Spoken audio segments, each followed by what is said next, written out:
Bonjour à toutes et à tous et bienvenue dans ce nouvel épisode de Autour de nous. Je suis Laurent Dins et aujourd'hui nous allons parler d'un homme dont personne ne connaît véritablement le visage. Un prisonnier entouré de secrets, un homme dont l'identité a fasciné des générations d'historiens, d'écrivains et bien évidemment de cinéastes. Un homme qui a passé une partie de sa vie derrière un masque. Cet homme est connu sous un nom devenu, lui, légendaire. Le masque de fer. Mais qui était-il réellement ? Pourquoi a-t-il été enfermé pendant des décennies ? Pourquoi son identité est-elle si importante qu'elle devait être cachée à tout prix ? Et surtout, pourquoi, plus de 3 siècles après sa mort, le mystère continue-t-il de passionner le monde entier ? Installez-vous confortablement car nous allons plonger dans l'une des plus grandes énigmes de l'histoire de France. L'histoire commence donc sous le règne de Louis XIV. À cette époque-là, la France est l'une des plus grandes puissances d'Europe.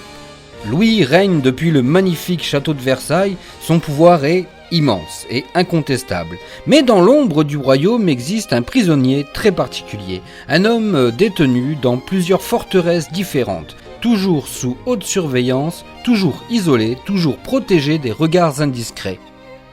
Alors le personnage apparaît dans les archives à la fin du XVIIe siècle. Son geôlier est un homme nommé Bénige d'Auvergne de Saint-Mars. Partout où Saint-Mars est affecté, le mystérieux prisonnier le suit. D'abord à Pignerol, puis à Exil, ensuite sur l'île Sainte-Marguerite et enfin à la célèbre Bastille. Une chose intrigue immédiatement les contemporains. Le prisonnier bénéficie d'un traitement inhabituel. Il dispose d'une cellule confortable, il reçoit une nourriture de qualité, mais personne ne doit voir son visage. Alors contrairement à ce que racontent certains films, il est probable qu'il ne portait pas un véritable masque en fer massif. Les documents de l'époque évoquent plutôt un masque de velours noir renforcé par des pièces métalliques. Mais l'expression masque de fer est restée. Et avec elle est née la légende. Lorsque le prisonnier meurt en 1703 à la Bastille, son identité demeure secrète. Son nom est même falsifié dans certains registres, comme si quelqu'un voulait effacer toute trace de son existence. Naturellement, les rumeurs commencent à circuler, et elles vont devenir de plus en plus folles. La théorie la plus célèbre affirme que le masque de fer était le frère jumeau de Louis XIV. Imaginez un instant, 2 héritiers identiques au trône de France. Une situation capable de déclencher une guerre civile. Pour éviter tout risque, l'un des deux aurait été emprisonné à vie. Mais alors lequel ? Et cette hypothèse est devenue extrêmement populaire grâce aux romans et aux films, notamment grâce à Alexandre Dumas dans son célèbre roman « Le Vicomte de Bagnolone ». Le problème ? Aucune preuve historique sérieuse ne soutient cette théorie. D'autres chercheurs ont proposé une multitude d'identités. Un noble tombé en disgrâce, un espion, un diplomate, un serviteur ayant découvert un secret d'État, un fils illégitime de la famille royale. Au fil des siècles, des dizaines de noms ont été avancés. Mais aujourd'hui, l'hypothèse, jugée la plus crédible par de nombreux historiens, concerne un homme nommé Eustache d'Euger. Cet individu apparaît dans plusieurs correspondances officielles. Son arrestation a été entourée d'un secret exceptionnel.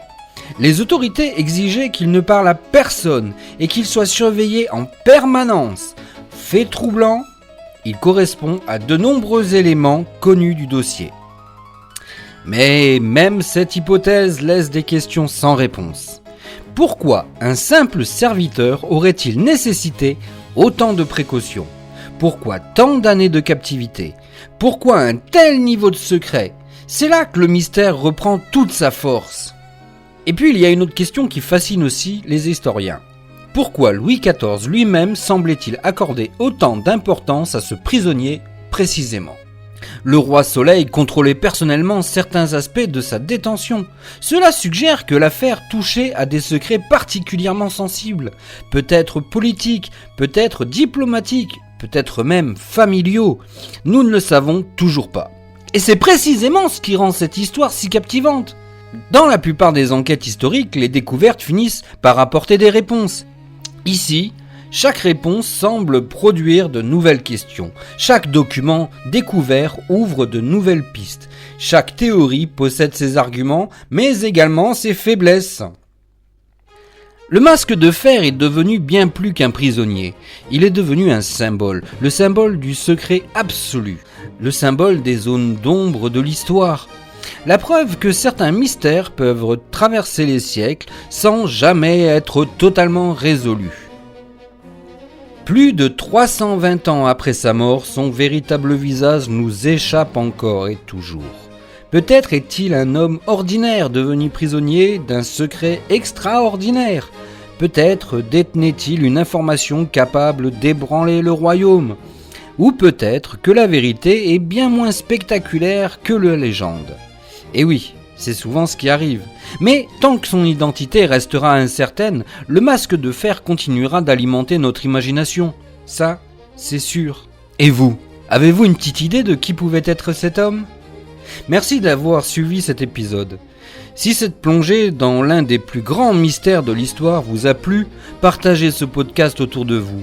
Et souvenez-vous, parfois les secrets les mieux gardés sont ceux qui traversent les siècles sans jamais révéler leur visage.